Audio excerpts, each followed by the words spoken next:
Welcome to Generation Cool TV. It is your host, Slobby Robbie. I'm here today for some toy time. We're going to talk about my all-time favorite toy line ever, Secret Wars. Anybody that knows me probably knows that I'm obsessed with Marvel and that I'm even more obsessed with Secret Wars. 1984 by Mattel, 3 3/4 greatness. What made it obviously super cool is that at the time you could collect the comics along with the toys. I mean, you didn't really see action figure form of most of these guys, and if you did, they were kind of like dolls, like Mego, or they were in like the little statue form, what they call PVC figures or gift figures made by companies like Applause. Needless to say, for me, this was the bee's knees. I only have the American release right here, which I think is the first 2 series.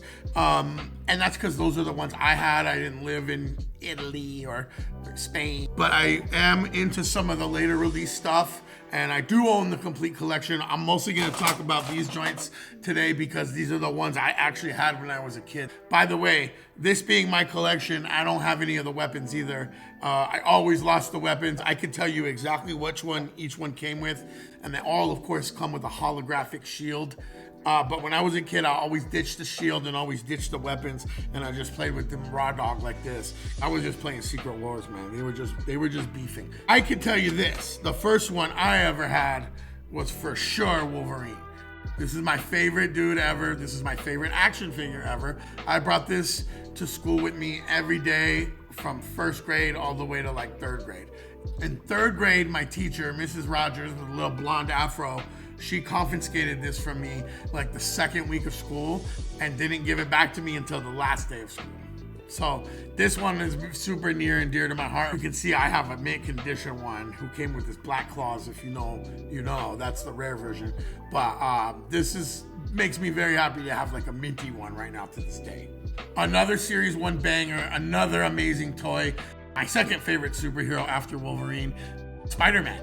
And this is my iteration of Spider-Man. This is like that 70s, 80s, like, this was the version of Spider-Man I was relating to. And I mean, look at the colors, dude. I should know, I'm actually now realizing that I'm missing 2 figures from the first 2 series.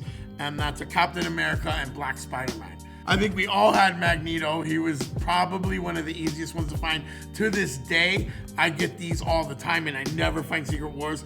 I think that Kang and Magneto are for sure the most common from what I've seen, and probably 2 of the least popular back then. I mean, I can't forget my man Daredevil. I'm personally revisiting the TV series right now.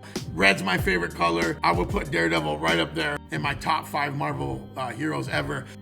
He's extra buff, extra muscular, badass color red though. I mean, come on.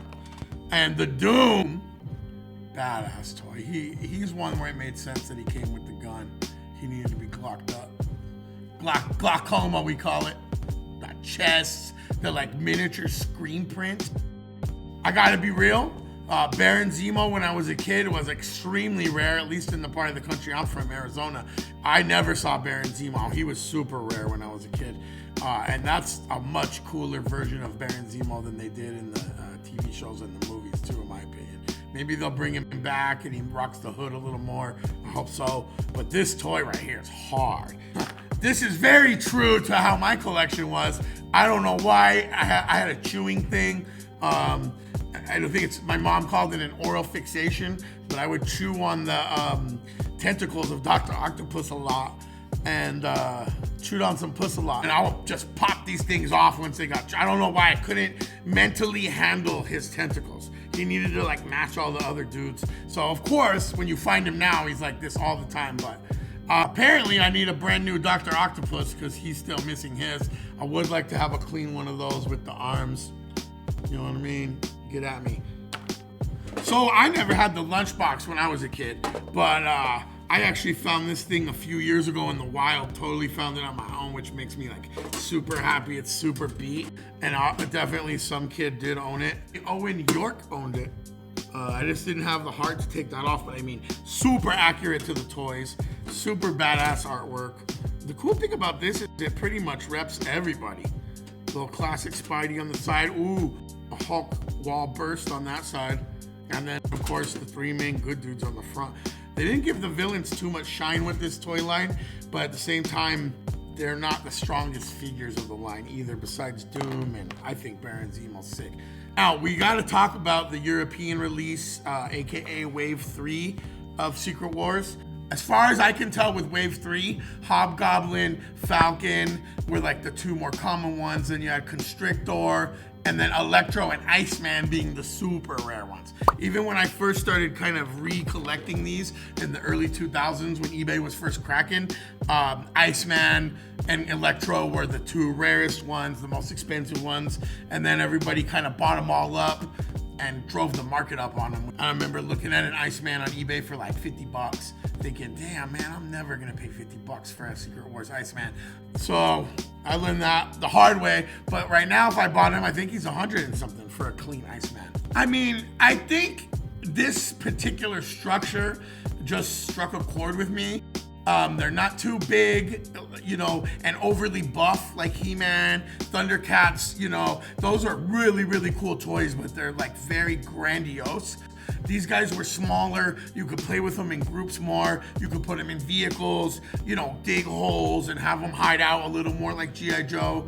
It was really cool for me to see the Marvel Universe come to life in this size. Now, I am huge on aesthetics. So the fact that they did the bright colors, the plastic is super shiny, like that's what makes this toy line for me. Like, even more than superpowers, these is just the brightest, which is very indicative of Marvel. You know, this is Marvel comics were very bright colors. This is like part of the inspiration of my whole store and my style came from this toy line. The most like monotonous looking one might be like, you know, Kang, but he's still popping. He still has a sick ass scary face. We all know what happened with Kang in the movies and that character, but I mean, back then during Secret Wars, if you got this dude for Christmas, you were salty at your parents, bro. Now, if you got this for Christmas, you would have been stoked and surprised.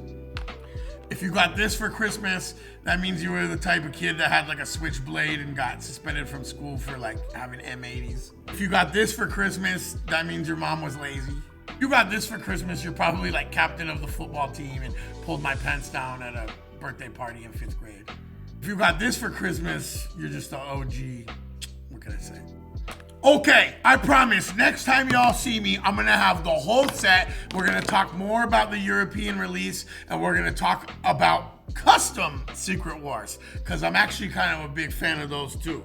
But for now, I'm gonna put these back in here, where they're semi-safe, till I can complete the series 1 through 3, at which point I promise I'm gonna come back and make another follow-up Secret Wars video here on our Toy Talk Generation Cool TV. Like and subscribe, pretty much so I can buy more toys.